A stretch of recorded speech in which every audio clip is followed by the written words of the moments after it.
அதிகமா அமைச்சர்களும் எம்எல்ஏக்களும் காலில் விழுகிற தமிழர்களை அடிமைகளாக எல்லார் மத்தியிலும் காட்டக்கூடிய ஒரு நடைமுறை.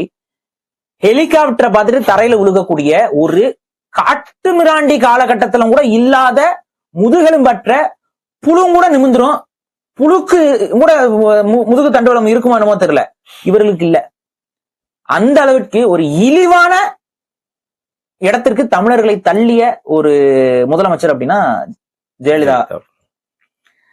அவங்க காலகட்டத்தில் அவங்க அதான் பண்ணாங்க. எல்லாரும் காலில் விழுகணும், எல்லாம் இது பண்ணணும். அப்புறம் இன்னும் நம்ம சில விஷயங்கள்லாம் நம்ம போனா ரொம்ப டீப்பா போயிட்டு இருக்கோம். எதிர்த்து கேள்வி கேட்க கூடாது, பத்திரிகை ஒரு கலெக்டர் லேடி அவங்கள பத்தி எல்லாம் பேசணும்னா ரொம்ப தவறா இருக்கும். அதெல்லாம் எப்படி நம்ம வந்து இதெல்லாம் நியாயப்படுத்திட்டு ஒரு குரூப் நம்பிட்டு அலையுதுன்னு தெரியல.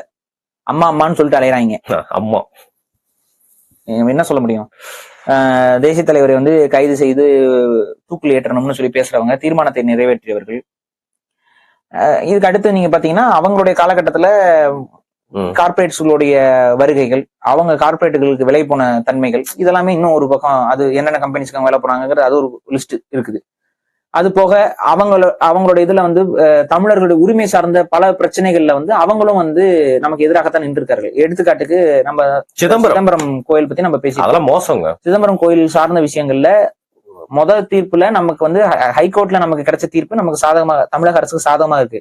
ஆட்சி திமுக அரசுக்கு அடுத்து அதிமுக அரசு வருது, ஆட்சி மாற்றம் வருது. இவங்க ஒரு பிராமணர் அப்படிங்கிற ஒரே காரணத்துக்காக அந்த தீட்சிதர்களுக்கு ஆதரவாக தமிழ்நாட்டில இருந்து வாதாட சென்ற எந்த ஒரு வழக்கறிஞரும் ஒழுங்கா வாதாடாம, டேட்டாஸ் ஒழுங்கா சப்மிட் பண்ணாம உச்சநீதிமன்றத்துல நம்ம வழக்கு தோல்விக்கு உள்ளாகி திரும்ப தமிழக அரசு கட்டுப்பாட்டுல இருந்த அறநிலைத்துறை கட்டுப்பாட்டுக்கு வந்த சிதம்பரம் கோயில் திரும்ப தீட்சிதர்கள் கட்டுப்பாட்டுக்கு போகுது.